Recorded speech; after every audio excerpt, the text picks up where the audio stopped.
skip to content in the newly released comedy, Godard Mon Amour. Michel Hazanavicius' playful flashback to France in the fateful year of 1968, a young Jean-Luc Godard, played by Louis Garrel, marches with an enormous crowd in Paris. Alongside him is the critic and filmmaker Michel Cournot, whose Les Gauloises Bleues is set to screen that May at the Cannes Film Festival. "Who cares about Cannes?" a Godard acquaintance yells, bursting into derisive laughter. "Only a fool would go this year, with all that's going on now." A lot was going on indeed. Millions of workers were on to strike and students were pouring into the streets, all in opposition to President Charles de Gaulle's government. On the film side, directors like Godard were furious that the culture minister André Malraux had fired Henri Langlois, the revered founder of the Cinémathèque Française, a decision that was ultimately reversed after filmmakers from Paris to Hollywood rose up in protest. That revolutionary fervor soon encroached upon the small Riviera town of Cannes itself. The film festival opened as planned on May 10, 1968, with a screening of a restored version of Gone with the Wind. 9 days later, Godard and other directors, including François Truffaut and Claude Lelouch, led a group of ciné-revolutionaries bent on shutting down the proceedings. They succeeded, in the process committing a strange, volatile, endlessly mythologized episode to the annals of Cannes history. Directors withdrew their movies. Cancelled titles included Alain Resnais' Je t'aime, Dominique Deluche's 24 Hours in the Life of a Woman, and Peter Collinson's The Long Day's Dying. Members of the competition jury resigned, including Roman Polanski, Monica Vitti and Louis Mal. In the most memorably chaotic episode, protesters took the stage at an afternoon screening of Carlos Saura's competition entry, Peppermint Frappe, an act that climaxed with the spectacle of Godard, Truffaut, Saura and his star Geraldine Chaplin hanging from the theater curtains. Those who led the Cannes '68 shutdown were effectively calling on the French film industry to express support for the demonstrators. But as with every revolution, not everyone was on the same philosophical page. Truffaut called for a complete halt to the festival. Godard initially proposed an overhaul that would do away with awards and replace programmed films with documentary footage from the ongoing events. People look on as the 21st Cannes Film Festival is interrupted following the occupation by demonstrators of the Palais des Festivals on May 18, 1968. Paul Lewis, AFP, Getty Images. Polanski revealed in a 2008 Variety interview that he had found the idea of stopping the festival totally ridiculous, and claimed he'd been forced to quit the jury against his will. "I came from communist Poland," he said, "and I knew moments of elation like this where suddenly you just feel like you're doing something great, when in fact it's just an illusion." The irony, if that's the word, is that the upheaval of May 1968 intersected with a profound, ongoing revolution in cinema itself. Throughout the late 1950s and 60s, Godard and his fellow New Wave filmmakers had taken radically innovative steps, from Godard's Breathless, to Truffaut's The 400 Blows, to Alain Resnais' Hiroshima Mon Amour. Here was a vital, modern cinema that rejected the staid, well-behaved tradition of quality that had largely prevailed for the first half-century of the medium's existence. It was art that, in its dazzlingly unorthodox approach to form and aesthetics, could mimic and even embody the exigencies of real life. The shutdown of Cannes '68 sent a different, though perhaps not contradictory message: real life must, in the end, trump art. I'm talking about solidarity with the students and workers, and you're talking about tracking shots and close-ups. Godard famously spat at someone who opposed closing the festival. To put it another way, at a time like this, how could anyone sit around watching movies? Even when the show doesn't go on, there will always be another show. From the ashes of the aborted 1968 Cannes Film Festival there arose significant shifts in the direction of the festival, pushing it closer to the programming model that more or less exists today. Director Roman Polanski, far right, with Beatles drummer Ringo Starr, center, and his wife, Maureen, right, at Cannes on May 15, 1968. Row Forneza, AP photo. For the festival's first few decades, it launched in 1946, programmers largely selected movies approved and submitted by national film organizations.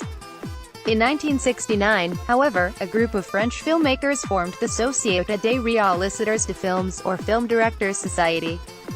Galvanized by the events of 1968, these directors proposed sweeping reforms to the Cannes selection process. When those proposals were rejected, the society formed the Quinzaine des Réalisateurs, also known as the Directors' Fortnight, a parallel festival held every year alongside Cannes, an edgy, independent, principled alternative to what has become known as the official selection. So the 1969 Cannes official competition screened such titles as Eric Rohmer's My Night at Maud's, Ronald Neam's The Prime of Miss Jean Brodie, Dennis Hopper's Easy Rider, and Lindsay Anderson's If, the eventual winner of the top prize. Meanwhile, not far from the Palais, the inaugural Directors' Fortnight unveiled a robust 68-feature program that included Robert Bresson's A Gentlewoman, Bob Raffleson's Head, Bernardo Bertolucci's Partner, Roger Corman's The Trip, and Nagisa Oshima's Diary of a Shinjuku Thief. Over the decades, as the official selection shifted away from its country-based system to a more auteur-driven lineup, the once stark differences between the two programs began to blur. These days, the Fortnight no longer has a monopoly on edgy programming in Cannes, and the two festivals have developed a relationship that could be described as both symbiotic and adversarial. The Fortnight laid claim to early works by Adam Egoyan, speaking parts, Michael Haneke, The Seventh Continent, Hu Xiaoxian, Daughter of the Nile, and Bong Joon-ho, the host, all of who have gone on to become official selection regulars. For years, too, the Fortnight served as a hot launchpad for American independent directors like John Sayles, Whit Stillman and Spike Lee, who screened his debut feature, She's Gotta Have It, there in 1986. Lee has been back to Cannes several times since, and returns to the main competition this year with a new drama, Black Klansman. 5 decades after May 1968, more than a few are still asking the question posed in Godard Mon Amour, who cares about Cannes? As it happens, that wink-wink scene was edited into a promotional teaser for Hazanavicius's movie shortly before its 2017 premiere at Cannes. It was a self-consciously cheeky dig at the anxiety surrounding that year's festival, which implemented unprecedented security measures in response to renewed fears of terrorist activity in Europe. The July 2016 Bastille Day attack in Nice, just 20 miles up the coast from Cannes, hit especially close to home. Curiously enough, Godard Mon Amour, or as it was known then, The Redoubtable, was the subject of a false alarm at last year's festival. I happened to be in line for the film's first press screening when security guards suddenly ordered everyone in the building to evacuate, following the discovery of a suspicious-looking package inside the theater. My colleagues and I waited a short distance from the Palais, and after about an hour were allowed back inside. The package, it turned out, was merely a bag someone accidentally left behind. Aside from that harrowing bit of farce, Cannes 2017 went off without a hitch. A year later, however, those beefed-up security measures will likely remain in place. Still, to judge by recent headlines, the possibility of a terrorist attack seems to have been momentarily elbowed aside by less life-or-death considerations. Earlier this month, Thierry Frémaux, the festival's general delegate, announced that attendees were not allowed to take selfies on the red carpet, a grotesque practice he was banning in the interests of restoring a bit of decency. What Cannes considers decency, of course, has been dismissed in recent years as antiquated and sexist.